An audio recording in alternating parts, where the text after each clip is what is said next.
Here are some of the major militant groups active in the United States during the 1970s. The Weather Underground Organization. This was a Marxist paramilitary group formed by a faction of the student activist group Students for a Democratic Society. Its members were white radicals who emerged from the anti-Vietnam War movement. The group was active between 1969 and 1977 and was responsible for over 25 attacks. Notable incidents include the 1971 bombing of the US Capitol, a bombing of the Pentagon in 1972, and an accidental explosion in 1970 that destroyed a safe house in New York City and killed three of the group's members. The Symbionese Liberation Army. This was a Marxist paramilitary group formed in the San Francisco Bay Area by escaped convict Donald DeFreeze and a collective of white radicals.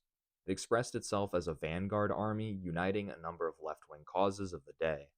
It was active between 1973 and 1975. It is probably most well known for its kidnapping of heiress Patty Hearst in 1974 and a violent shootout with the Los Angeles Police Department that same year, in which six of its members died. The Armed Forces of Puerto Rican National Liberation. This was a Puerto Rican nationalist paramilitary group that became one of the most active domestic militant organizations in history. It was formed by Puerto Ricans living in the continental US, and most of its activities took place in New York City and Chicago. The FALN was active from 1974 to 1986. It was held responsible for over 100 attacks during this period.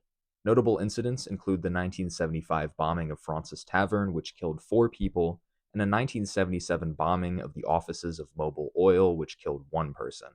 Omega 7. This was an anti communist Cuban group opposed to the government of Fidel Castro that was primarily based in New Jersey and Florida. It was founded by Eduardo Arocena, a Cuban who fled the island in the 1960s.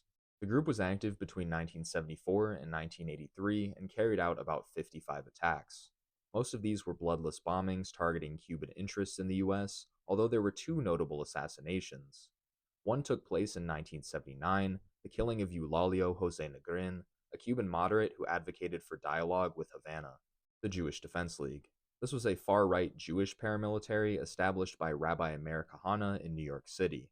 Its members were mostly urban Jews, and it sought to, quote, defend Jews from anti-Semitism by any means necessary, the means being violence. It was active in the United States from 1968 until the 2010s.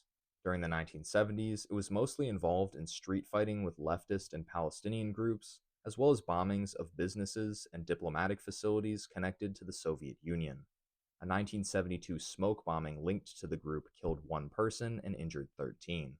If you found this interesting, follow for more stories of America's underground.